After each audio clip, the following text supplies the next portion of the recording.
Ok, continuando con lo de el tejido excitable del músculo y la contracción, vamos a analizar que este mismo músculo esquelético, en este caso, hablando del sarcómero, va a ser considerada la unidad funcional del músculo esquelético y va a dar las estrías, que son las características importantes histológicas de verlo.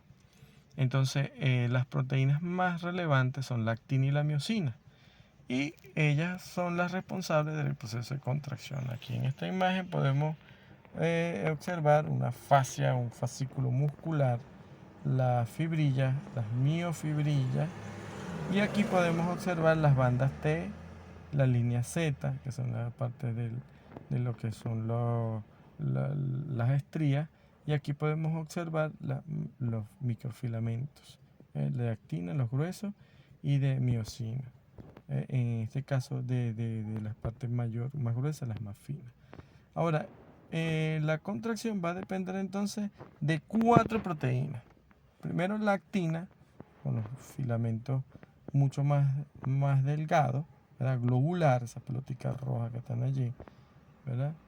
La actina, esas pelotitas rojas, son las más importantes. Ahora, vamos a hablar sobre la miosina, ¿verdad? Otra proteína que va a estar su cabeza, esta miosina, que va a estar unida a su cabeza a una molécula de actina, pero va a estar unida a otra proteína llamada la tropomiosina, que a la final va a estar relacionada a otras proteínas como la troponina, que es una proteína reguladora.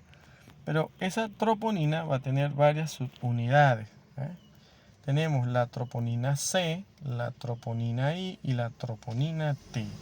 La troponina T, que va a estar relacionada al depósito de calcio, la troponina I a la inactivación del calcio y la troponina C a la activación del calcio. Es decir, para que ocurra este proceso de fijación, necesita que esta cabeza se junte con el calcio y con el fósforo para que se pueda dar. Luego viene un proceso de inactivación del calcio y esta cabeza vuelve a su posición normal, para luego unirse a otra molécula de calcio y volverse a levantar, y en consiguiente ir llevando el proceso hacia lo que sería el acortamiento de la fibra. Es decir, aquí se pueden observar cómo las cabezas de miosina se levantan, ¿verdad? Son dependientes de ATP para unirse con estos puntos de la actina y recortar las bandas Z,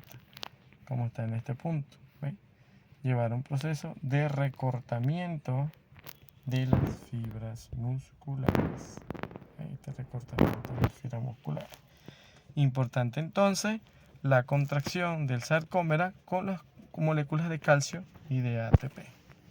Aquí podemos observar la presencia de las bandas Z, las bandas M, cómo se ve un músculo totalmente relajado, cómo se ve un músculo totalmente contraído. El relajado arriba y el contraído abajo. Entonces, ¿dónde obtiene energía el músculo?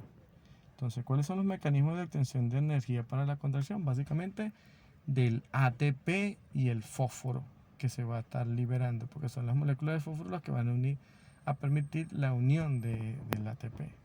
Ahora, la fosfocreatina tiene importancia porque la creatina es la donadora de fósforo, ¿verdad?, a la cadena de AMP cíclico para que se pueda generar más ATP. Entonces la creatina, una vez que la creatina cede su fósforo, se convierte en creatinina y es la que es degradada como mecanismo de desecho.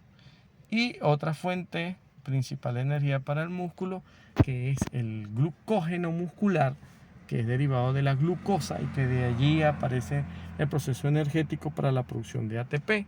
La glucosa en forma de grasa y que se degrada a través de una proteína llamada la carnitina, que va a permitir el paso de la glucosa más fácil hacia el músculo, junto con una hormona parecida a la insulina para degradar el azúcar y proporcionársela al músculo para su proceso energético. Cuando los músculos no están acostumbrados a obtener energía por este mecanismo, recurren al mecanismo primitivo que es la fermentación. Primero porque hay fibras musculares inactivas, no tienen mitocondrias tan activas para la respiración, pero necesitan cumplir con el proceso de contracción y recurren entonces a la fermentación, donde obtienen energía mucho más rápida que el proceso de la respiración. A diferencia del músculo esquelético, el músculo liso no es voluntario, pero el músculo liso no presenta esas bandas Z. Entonces es un músculo que al microscopio no tiene esas estrías como se ven. Entonces ella forma parte de las paredes de los órganos huecos, es de característica involuntaria, está a merced del sistema nervioso autónomo. Su potencial de membrana es de 50 milivoltios. Se contrae bajo diferentes estímulos sin inervación completa. Entonces ella va a estar respondiendo a otro. Ahora, en su morfología no presenta estrías, por eso lo llamamos un músculo liso. No tiene línea Z, a diferencia del músculo estriado esquelético. Tiene muy pocas mitocondrias, no presenta la troponina, pero sí presenta la tropomiosina. Como no presenta la troponina, para su contracción, ella necesita de otra proteína llamada la calmodulina, ¿ya? A diferencia del otro. El calcio en este caso, el calcio que le llega al músculo liso va a provenir del líquido extracelular, es decir, del líquido que bañe o que circule hacia ese tejido. Entonces, podemos hablar que los mecanismos están asociados a lo que sería el sistema de puentes de Aldama o cerrojo de tipo puente. La contracción sostenida tiene muy poco gasto de energía y el músculo liso no es muy eficiente en contracciones sostenidas. La relajación del músculo está asociado a qué? A la disociación del complejo calcio-calmodulina, a diferencia del músculo esquelético calcio-troponina C. Ahora, los mecanismos de relajación están cuando se disminuye la concentración de calcio intracelular en el músculo liso. En este caso, va a haber la disociación entonces de la unión de la calmodulina con el calcio. Y aquí tenemos que observar la apertura de los canales de calcio dependientes de voltaje con la presencia de una bomba sodio-potasio ATP-calcio para lo que sería, o sodio-calcio para lo que sería el proceso de la relajación y de la contracción del músculo liso. Ahora, es importante destacar que los procesos energéticos a nivel del músculo liso están también asociados a lo que es la bomba sodio-potasio y también la liberación de ATP.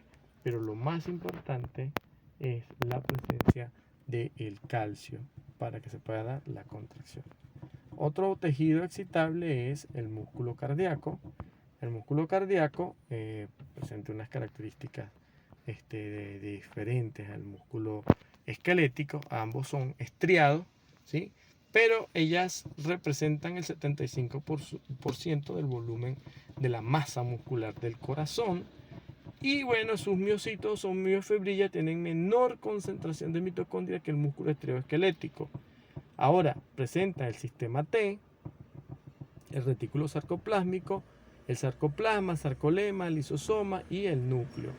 Pero la fibra cardíaca va a presentar un espacio entre sus fibras y que va a presentar una estructura especial llamada disco intercalar, que le da una característica morfológica al músculo estriado cardíaco.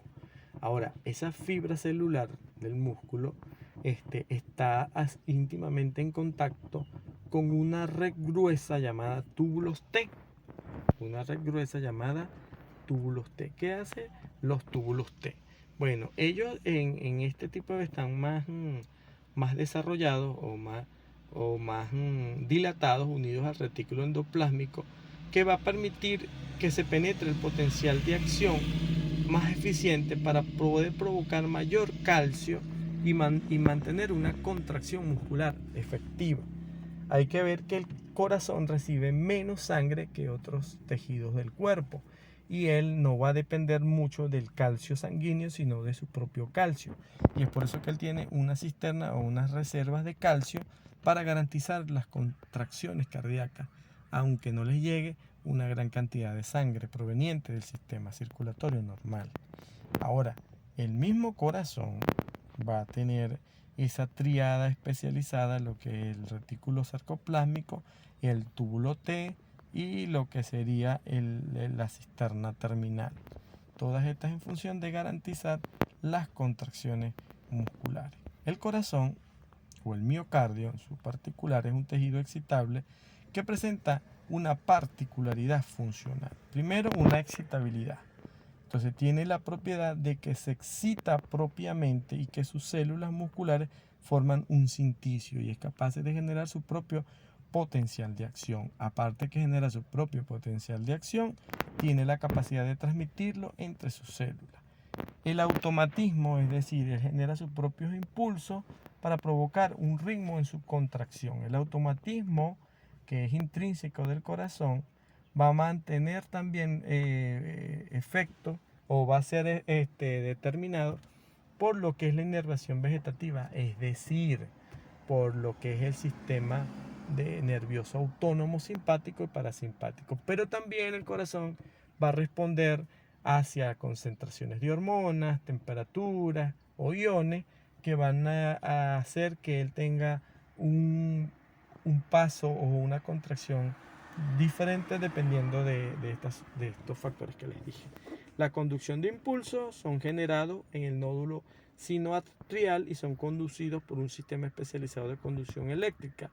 El dromopismo, también podemos hablarlo del cronotrópico, de su marcha cronotrópica que tiene que ver con la velocidad, es decir, el número de latidos por minuto y la concentración de iones cálcicos y potásicos en el latido cardíaco, lo que sería el ritmo ionotrópico del corazón. Entonces esto va a indicar la capacidad del corazón de mantener o de conducir los impulsos nerviosos o los impulsos cardíacos.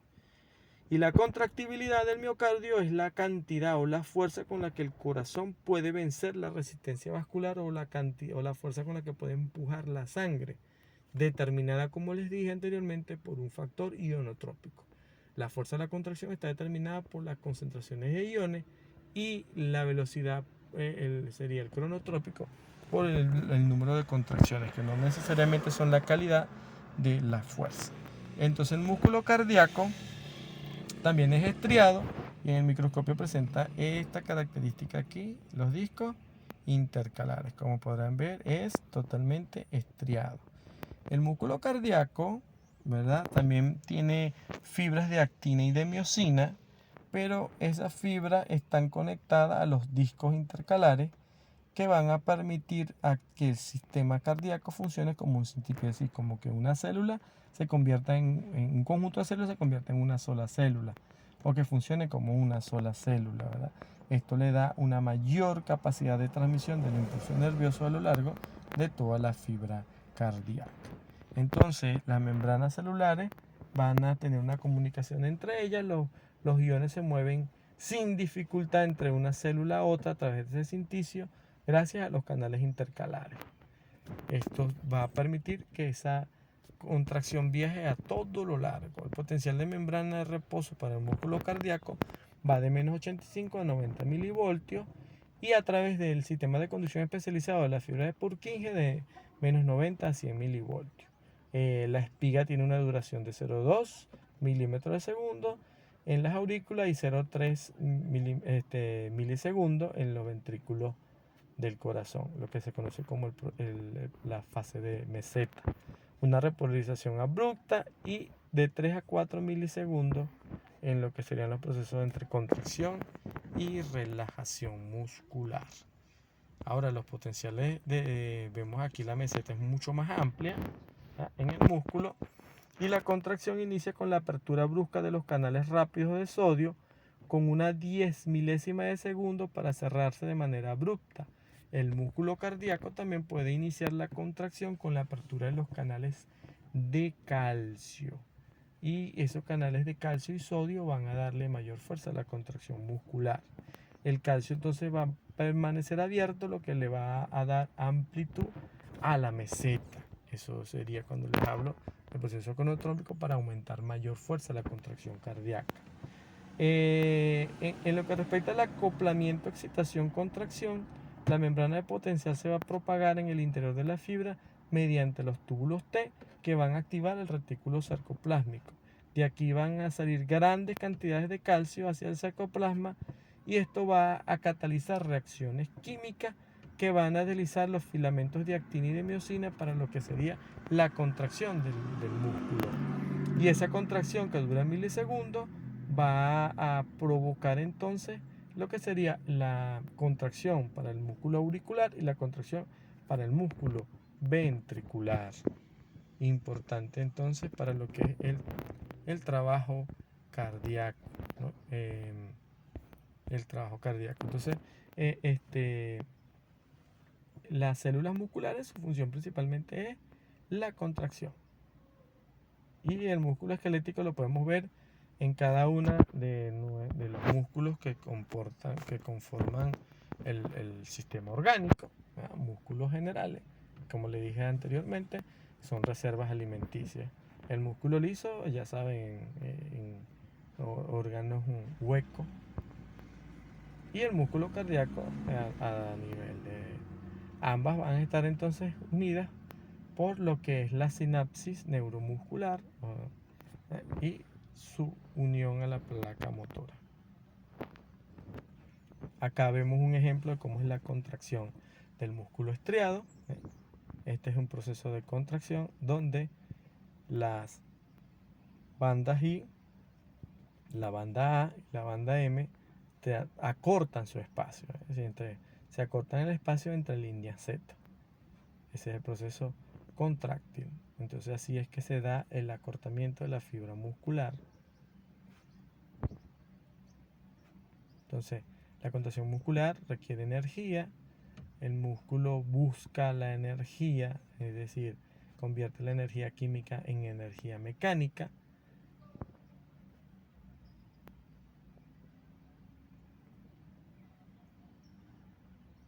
Entonces, estrecha relación entre el tejido nervioso y el tejido muscular. Ambos están especializados en la transmisión del impulso nervioso, pero uno hacia la contracción. Bueno, si integramos el sistema nervioso junto con la contracción, van a complementar lo que son los mecanismos del sistema de reflejos, ¿verdad? Los arcorreflejos, y que son importantísimos en el estudio de la neurología, importantísimos en las funciones vitales. Esto podemos observarlo cuando estemos viendo la fisiología del sistema nervioso.